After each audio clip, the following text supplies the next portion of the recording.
Well, good afternoon, everyone. I'm Rahul Rastogi. I'm an emergency physician for Kaiser Permanente, and I've been at Kaiser Permanente for about 14 years.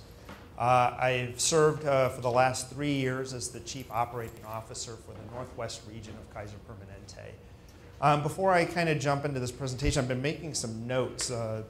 Today's speakers have been really amazing, and I wanted to share some of the executive leadership's insights that I'm gaining from this conversation as it pertains to hospital-acquired infections and how I think about this as I go through and drive our operational teams to execution to reducing hospital-acquired infections.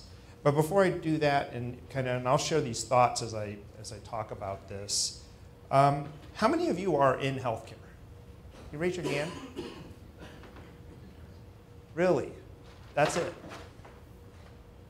I just wanted to check the mindset of this room. If you're here, all of you are in healthcare. All of you are in healthcare. So I spend a big part of my time in Kaiser Permanente helping to talk and translate how your work impacts patient care. And not just your work, but folks that do marketing or website design. We employ all of those within our organization. And many times that gets lost as to what's my purpose, what's my value, how am I contributing to actually improving healthcare. So one of the things I want you to walk away with today is that you are all in healthcare. You all make meaningful impact in how I as a physician, or Paula as a nurse, or anybody else who's actually taking care of patients on the front line actually impact care every day. And this goes all the way from the executive leadership team all the way down to folks on the front line who clean the rooms, bring the mail, the volunteers, etc. We're all in healthcare. And one of the things that I think about first, and how we think about this in our integrated system at Kaiser Permanente, is the #1 way to prevent hospital-acquired infections is what? Don't get hospitalized, right? Don't get hospitalized. You don't get an infection. So, one of the things about our organization, and I'll talk a little bit about this, is that we're an integrated delivery system. We're different. We're a different model than what many of you are used to and experience on a day-to-day basis. Many of you have a private insurance company, United Health, Aetna, Cigna, or whatever's merged in the last 5 years. Some combination thereof, and then you go to the health system and doctors and clinics that are in your neighborhood. But there isn't a direct relationship necessarily that's aligned on common outcomes. Common outcomes, and we talk about that a lot. What are these patient outcomes? And now in our system, we're one system. We're two separate companies, but one system that works together, aligned on those patient outcomes. We don't make money by hospitalizing patients. We don't make money by hospitalizing patients. And that is a big driver for how we innovate. It's in our DNA and in our culture around that. But ultimately, this is kind of core fundamental structure around how we do our design, innovation, and look at our care delivery model.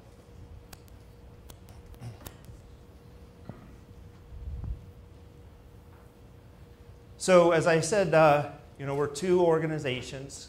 There's Kaiser Foundation, Health Plan and Hospitals, and I'm with Northwest Permanente, the medical group that provides the care for the insurance side of the organization.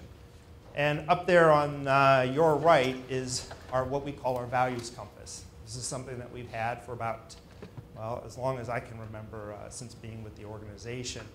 And like Dr. Thompson shared yesterday, in terms of why are we here, what is our organization's direction, our values compass is our simplified way of communicating that. At the heart and at the center of this is patient-centered care, patient care experience, and around that is the quality, the care experience, the affordability, those important decisions that we have to make to balance to deliver on that care experience. And our mission, as I read Dr. Thompson's Gunderson's health systems mission, that was very similar to our mission, to provide high quality, affordable care, improve the health of the communities in which we serve. So very similar mission-driven organization. And through all of this, our focus in this mission is really to shift care to the right place, right location. So as I mentioned, we're focused, the best way to prevent hospital-acquired infections is to not be hospitalized. Our focus is to do as much in the clinic setting, ambulatory care setting as possible to minimize the amount of time someone's in the hospital or if and when they need to be hospitalized. And that can be as simple as doing outpatient surgery, moving that to a clinic-based setting. We're doing carpal tunnel releases in the clinic. So rather than going to a surgery center or hospital to get that done, and that's a minor surgery, those are being done in the clinic setting. And another area where we're pioneering and leading the way is same-day discharges for total joint surgery. Anybody here have a knee replacement or hip replacement that wants to disclose? How many days were you in the hospital? 3 days. We're discharging in 24 hours. So time spent in the hospital equals greater risk for hospital-acquired infections. And by innovating the care, and that's through a whole collaborative effort between anesthesia, pain control, surgical approach, the surgeons, pre-op, and how we bring those teams together. And then you ask about patient-centered, how are patients and families brought into that? They are intimately brought into that preoperative understanding around being home in 24 hours and then ensuring that they have that support, but they're part of the design process to help us develop the right pathway that they can understand so that they can go home in one day. So the concept is spend less time in the hospital, don't get hospitalized, not going to have a hospital-acquired infection. So just to give you a little bit of background on Kaiser Permanente for those who are not familiar with us, we are across several states in the United States. We do not cover every state.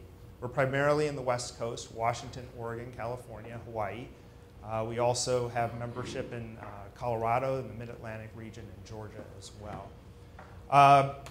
These numbers are just being updated, but we now cover over 12.5 million members across those states. We have over 200,000 employees. The various different medical groups. We now have 6 medical groups. Each state has its own medical group, but we have well over 21,000 physicians. The Northwest region where I work, we have over 1,300 physicians. We own 2 hospitals, contract with 4 others, and have approximately 19 medical office buildings that are multi-specialty clinics as well too, that we staff and cover. And as I mentioned, we're these 2 separate organizations, the health plan and the medical group, and we have a mutually exclusive contractual agreement to provide care and services for those members. So that's a very empowering structure in many ways because it allows the physicians of the medical group to really design the care. This is an opportunity where our physicians are the leaders for care delivery. We help use evidence-based practices and base our decisions on quality outcomes to then make decisions on what those care pathways are, medications that we choose to use, formularies that we design to help structure the right care plans for our patients. We often use the phrase, if you use quality as your background, use evidence-based pathways to make your decisions, the money will follow. And that's generally true. That is generally true. So how we design everything is around those quality and evidence-based practices, and the clinicians are the ones that help come to the table collaboratively with the other staff to develop those pathways. So where are we now? Because this wasn't where we were a decade ago. So we're top in the Northwest. We have highest NCQA ratings, highest HEDIS measures. We're the only 3-star STS cardiothoracic program on the entire West Coast. We are a top performer in Medicare 5-star. We were the original only Medicare 5-star in Oregon, Washington when that ranking system came out, and we've been Medicare 5-star since that happened. All of these rankings You couldn't achieve this if you didn't have good outcomes on hospital-acquired infections. This is just a surrogate marker of what's publicly reported out there, the transparency that's out there. Without that, you really couldn't achieve these measures without having those kinds of outcomes. But we weren't always there. I'm going to tell you a little bit of a story along the way.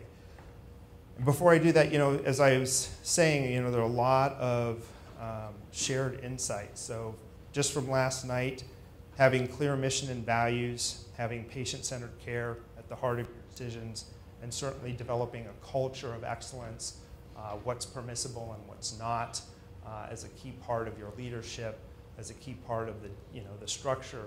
That's all fundamental to having this innovative spirit, but also to achieve these very important outcomes for patient care. So, you heard quite a bit this morning around the cost implications, the impact of hospital-acquired infections, and rather than kind of rehash those numbers, it's darn expensive. It is darn expensive to get a hospital-acquired infection.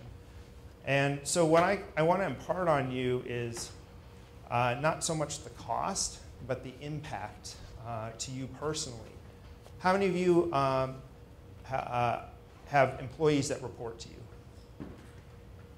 Just about everybody here. What's the impact if that employee's not at work for 5 days when they should?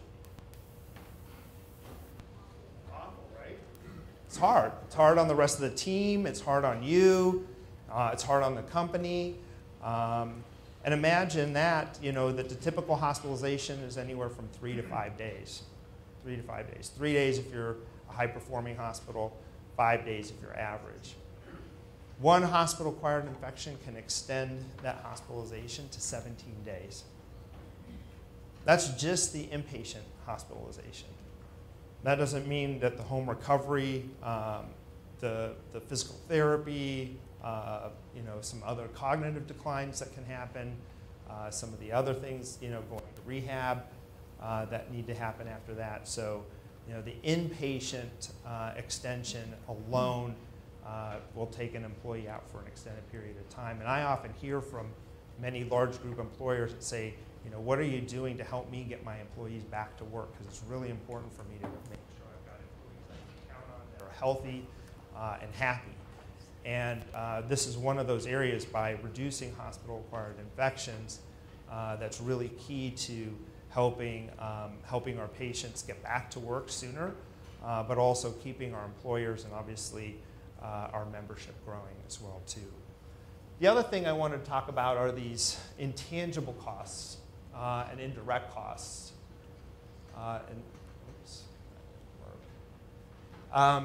The impact on patients and their own mental health. My father was recently hospitalized in November. It's just that time of life, I guess. As your parents start to get older, things start to happen. And he had never been hospitalized before. And he had a 10-day hospitalization. It should have been 3. And talk about a delay in care.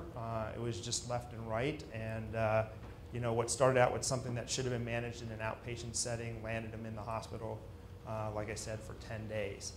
The psychological impact, his deterioration, he went from being fully independent, avid golfer, to now in assisted living. I had to move him from Ohio to Portland to live with me so I could help manage his care. I mean, just a dramatic change of events for him, unfortunately. However, this is also the story that many of your employees face, many of your friends and other family members face too, as a result of just delays in care or inappropriate care or unnecessary procedures that can happen that can result in hospital-acquired infections, but other issues in care as well too. Very expensive, like I said, and just to share, here's some of the almost $10 billion in costs. The most common infections are surgical site and ventilator-associated pneumonias, followed by central line and C. diff infections. And Paula, I agree with you, we'll never ever get to 0, but I don't think we should change the goal. and I don't think anybody would ever dispute that. 0 should be the goal, because they are all preventable. I do fundamentally believe that they're all preventable because not everybody needs to be hospitalized. 50% of admissions to the hospital are elective. So how and where we do those surgeries, how and where we do those procedures, we should be able to figure that out and figure out what those preventable reasons are for that. Now, some folks are more predisposed, and sometimes patient selection can be a bias in terms of what patients get procedures, that kind of thing, that can make them more susceptible to infections. And I think that's where clinical decisions and good clinician judgment using evidence-based practices is really important to helping reduce those hospital-acquired infections. Again, this is kind of the pro and con conflict between systems that make money from hospitalization versus systems that don't. And there's a matter of, that's always open for debate and discussion as well, too.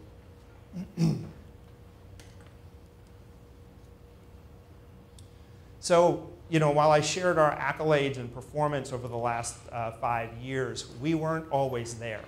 This is 2006 data on the performance of surgical site infections in our hospital, and we're on the far right side of the curve there. Not something that we're proud of, but a call to, a platform, burning platform to call us to make a case for change. And this prompted our surgical teams to jump on board with making a change. And they use this CDC statement saying, there are certain sets of changes and recommendations that just need to be set in stone. And when we reviewed and looked at what we were doing to prevent surgical infections in our hospital at that time, it was all over the map. Our staff could have their nails at various lengths. There was certain guidelines for hair covering that weren't being followed, surgical attire that was leaving the hospital and going outside as opposed to being purely in the hospital. So there were a lot of things that we needed to look at. And I love this picture because it shows that there isn't one variable that you can look at. And that's been our learning over the years as well, too, is that there isn't a silver bullet to preventing hospital-acquired infections. So environmental factors are one big factor. Certainly the number of people walking in and out of the ORs, for example, or in and out of the rooms. Who's walking in and out of the rooms? Why are they walking in and out of the rooms? That's an important piece. Having devices and stethoscopes, just normal habits, the locations of the patient, where is the equipment, how is the equipment sterilized? I mean, the list goes on and on and on. So, the way around, the way through all of this back in 2006 was really to map the whole process, and that's what the team did. And like Dr. Brady was sharing, system thinking, process improvement, using much of the learnings from industrial design and industrial processes for quality improvement. We're just starting to enter healthcare at that time, and we're getting much better and more systematic about doing that. So they mapped all this out. They recognized that there were opportunities along the way, and this process map is the process map that we continue to use today. And after a journey of about 3 to 4 years, they moved that to near zero surgical site infections, and we've been there, which is why we're achieving many of the accolades that we've been achieving over the time period as well, too. But out of that also came, what is this team collaborative approach to how are we going to maintain that effort and sustain those outcomes? And the key to that was bringing all the players to regular meetings, regular functions to discuss, make it safe to speak up.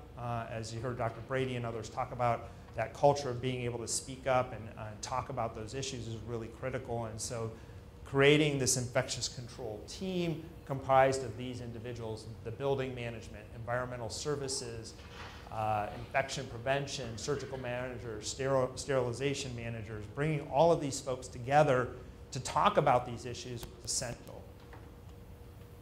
And at the same time, it doesn't hurt to have, as it pertains to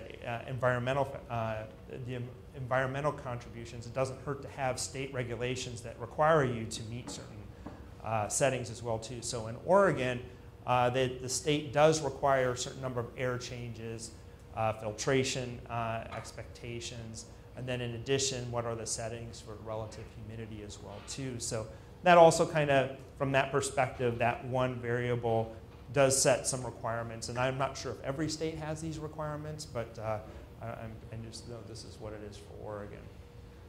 This ultimately is a multi-disciplinary team that reports to the highest levels of leadership as well too. So we take this very seriously at Kaiser Permanente. It's absolutely essential that the senior executive team, operations leaders, all the way up to the CEO and our quality leaders know exactly what's happening in all of the different operating room environments and in the hospitals in terms of preventing these infections. And this is the Infection Prevention and Control Program. We've got our Chief of Infectious Disease and one of our other infectious disease specialists who partner together with the nurses and other staff to review and provide surveillance as well too. This is a core part of our infection control, and again, they have a checklist manifesto, if you will, from Atul Gawande, design taken from, again, as Dr. Brady referenced, the aircraft safety programs, to really every week, every day, month after month, make sure that we're following our standards and expectations, policies and procedures to reduce infections, the preventable factors for preventable infections as well too. And before I summarize, I think there were some really great learnings from this morning. You have to have effective communication. You have to have the right people at the table. You have to take a systems approach to thinking this through.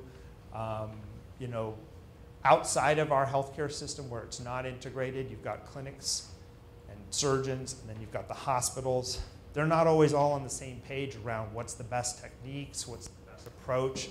They're often just using their own practices that help sustain their practice and operate independently. And in our model, our surgeons, our clinic staff, the operating room, the hospital, and the discharge processes are all linked together. They're all designed together. Patients are at the center of that as part of the design process, so we're able to develop very patient-centered, patient-friendly communication and expectations along with that as well too. And also, in Bhaskar's presentation, one of the things that you mentioned was resource constraints as a factor in India in terms of hospital-acquired infections. And when I look at the cost, $10 billion a year for just hospital-acquired infections, we're paying for that. We're resource-rich in the wrong area, right? So we're paying $10 billion for these infections, and if we think about and put this on its head, what does the system need to do differently to not hospitalize patients, not delay care that results in hospitalization, invest in the right area? Those resource constraints actually alleviate themselves and result in investments in other areas that prevent admissions. And I think Dr. Thompson left because there's one other really important thing that Kaiser Permanente took from Gunderson, and this is around advanced care planning and life care planning. How many here have an advanced directive? That's the first step of a program that Gunderson invented, where their entire community all has as part of the community to have advanced directives by the time they're age 65. The entire community, one of the only cities that does that. And what does that mean? Well, one, it means that patients are aware and understand terminal illness. But from a healthcare systems perspective, patients understand the implications of that terminal illness and actually end up spending less time in the hospital and having a higher quality of life. And they've been able to successfully demonstrate that by having a system-wide approach to advanced directives and advanced care planning, that they can actually have patients die where they choose to die. And most folks will choose to die not in the hospital. And most of that is as a result of a hospital-acquired infection. So that's something, another great learning from that speaks about the resource constraints. So in conclusion, this innovative spirit, this from a healthcare leader's perspective is absolutely essential. This program, just from last year to this year, has transformed itself. It's wonderful to see all the clinical input that's going on there. And again, I just don't want anybody to leave here without thinking that they're in healthcare, because you all are in healthcare. Thank you.